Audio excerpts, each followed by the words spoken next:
You wanted to know how to put clouds into a photo that did not previously have clouds. So this is the tutorial on how to do it. I'm going to go really slow and tell you all the steps in the process. I hope that when you're done you'll have a better understanding on how to do it. It's super useful for all kinds of stuff. And again, let me just start by saying there's a million ways to do things in Photoshop. This is just one way. I'm not by any means saying this is the best way. To me, this is just an easy way to do it that I've found, over time. So if it helps you, cool. And all right, here we go. So basically we have our photo right here that you see with the no clouds in the background. I was shooting right into the sun on this one. And what you want to do is at some point get some stock images that you want to use for your clouds. I got this one right here yesterday, beautiful day out.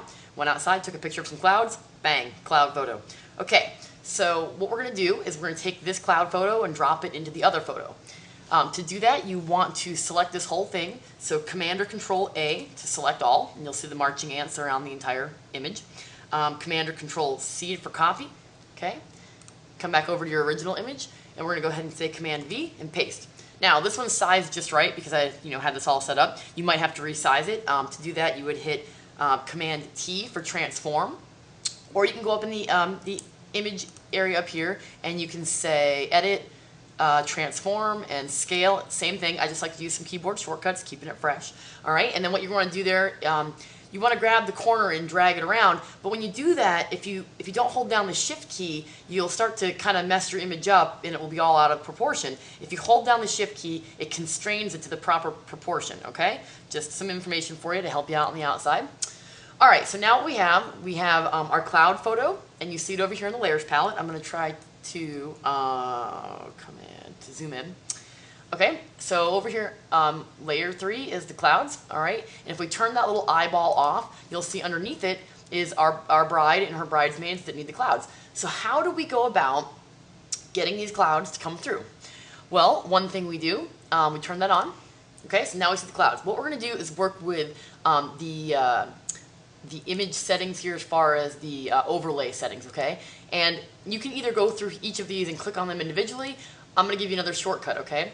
When you have the Move tool selected right here, the little arrow key on the very top of the toolbar, right? You have your Move tool, and you're on the layer you want to cycle through.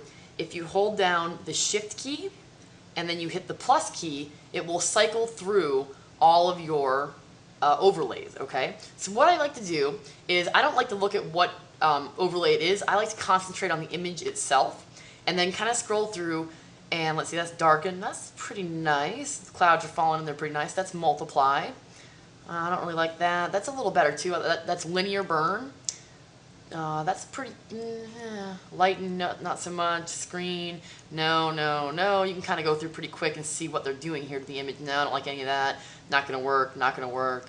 You get why. I mean, you can see what's going on there. So basically, we're back to the beginning. So basically, I thought multiply was a good one. Sometimes I like that linear burn. That was kind of a nice one too. It's all up to you. This part is completely, your preference. Pick the one you like the most. I'm going to go with multiply just for now.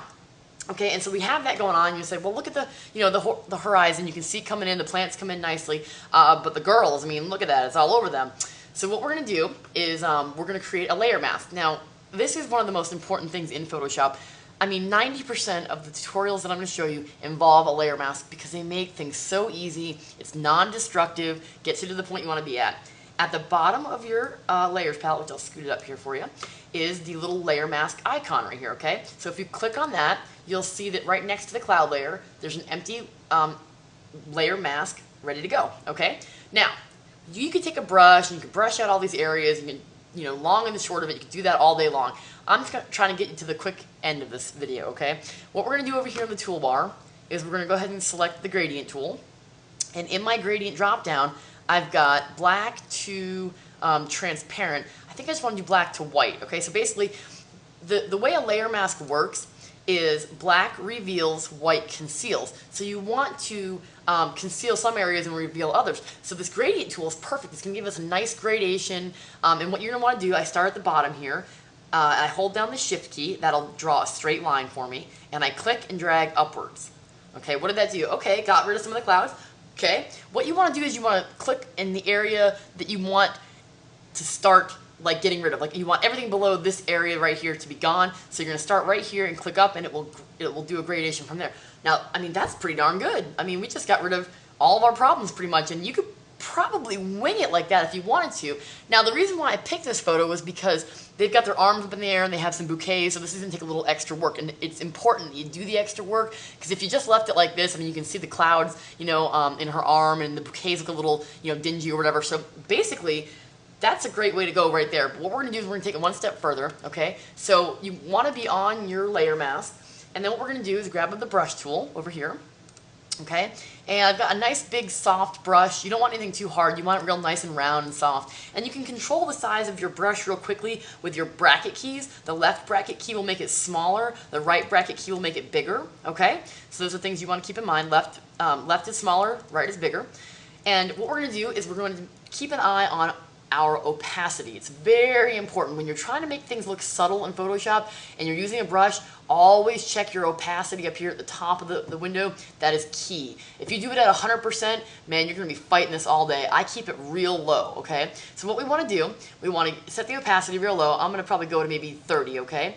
And I like to keep the flow, you know, some people vary on this one. I like to keep the flow at about, I don't know, 70 or 80%. That's how fast it's going to come out, like a marker. If you were to hold it down on a piece of paper, you know, the ink would still spill out. So you want to keep an eye on that too. All that is going to make your look a lot more subtle when you do this, okay? So you don't want anything harsh and drastic, okay?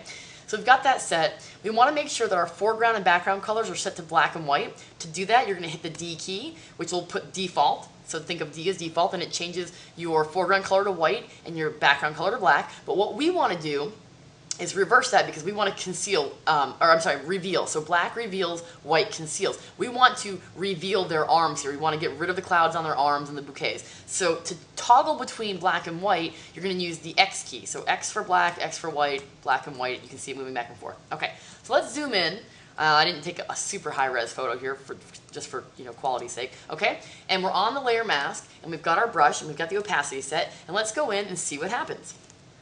Okay, so we're kind of painting over her arm here. You can see where, I'm just clicking a whole lot here. You can see where the color's coming back in. And watch right here in the bouquet. You see that yellow come popping right back out? And I'm just clicking multiple times, not really moving it, just kind of clicking around it. Okay, so that was pretty good. I want to make sure I get her wrist. I don't want any clouds, you know, kind of get into her wrist. Now, if you mess up and you go too far over here, oh, that's going to be a white spot. We'll just toggle back to white, okay? And fix it. You can click right back in, kind of go the way you want with it. And if you want to hit it again, there you go. So, okay, we're going to do that all the way throughout this, this section here. We're going to get rid of all the color, on the bouquet. We want to make sure those bright colors pop through. Make sure you're adjusting the size of your brush with the bracket keys. Again, super easy. Left makes it smaller, right makes it bigger, kind of go through. The important part too is their faces. You can see how bright her face just got when I got rid of any of that cloud texture on it. Same with hers. Okay, so I'm just clicking, click, click, click, click, click, click, click. I know, it's early, I haven't had coffee, I can't really think of anything better to say. The bouquets brighten right up. Okay, clicking all the way through there. Again, make sure their skin is clear, because that's the nice part. You want to make sure there's no cloud texture on their skin or their hair or the bouquets. You can see right here, this will be a good example. Her face has the cloud on it. As soon as I start clicking, it goes away. By using that low opacity, I have to click a lot, but it's better than blobbing it on there, because then it's going to look obvious, So you get up around her hairline, make sure you change the size of your brush, okay? Get all up in there. All right, looking good. Make it a little bigger, get her arm. You can see where the skin tone starts to come out because it was covered by the cloud. Again, the bouquet starts to brighten up. Okay, we've got all that going on. Keep clicking, click, click, click, click, click. It might not look like I'm doing anything, but we'll show you the before and after in a minute. Her skin looks really good here. Okay, make sure you get all these bouquets, any spots you missed, especially on the bride. It's all about the bride. Oh, there we go. See, missed some there, missed some there. Make sure she looks good. Okay, and make sure just go through on all their faces. You can tell a little bit here was on her face. Oh, I missed a little there. You don't want any cloud residue. I hate when I get cloud residue on me. Okay, so it's looking pretty good. Now, if we zoom back out, wow, that's not bad. Now, you do have some other things you can do with that cloud layer. If we take our move tool, now we're not painting on anything else, okay? Let's say you want to maybe, I don't know, match the colors of the clouds, or you want to do some work on it. Click back on the cloud layer. You can do a curves adjustment layer. So you want to click on, I use the shortcuts, Command M will bring up the curves dialog box, and you can see what's going to happen here. When I grab this and adjust it, I can make the clouds brighter well, a little too bright there. I mean, the whole point of adding clouds, you can make it a little darker. You can maybe give them a little bit more contrast. You know, whatever you like, less contrast, whatever. Okay, so that looks pretty good. I like what's going on there. The image is already looking a lot better, okay. You can see over here our layer mask. If we command click on this, you can disable it. You can see that was before and that was after. And if we alt click, you see all the places that we tapped in. You can see their faces, the bouquets, but you can see that nice gradation, so it makes it really smooth, and there's no issues, you know, with something just being harsh and obvious. I mean, it really punched through. Maybe we should go back through and do some, you know, her bouquet a little bit more, but that's just to show you what the layer mask looked like. Looking good. I'm really liking it. The other thing you can do, if you want to click back on the cloud layer and add a little bit of vibrance, you can go to adjustments and then go to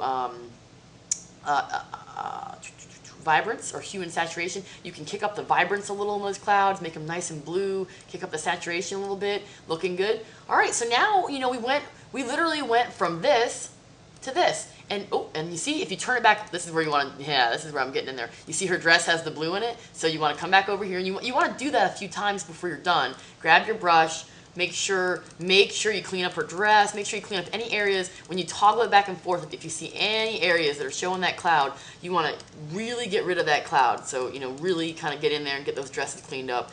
You don't want anyone seeing where you retouched, because I'll tell you what, if you can tell someone's retouched it, not a good retouch, okay? So that's what you do. You toggle back and forth, make sure you get all that back. So let's turn it off again. Oh, much better now. A little bit in her armpit still. We'll get rid of that. Okay, so there you go. So no clouds, clouds. Simple tutorial. Like I said, keep an eye on the layer blending modes. Blend it to what you want.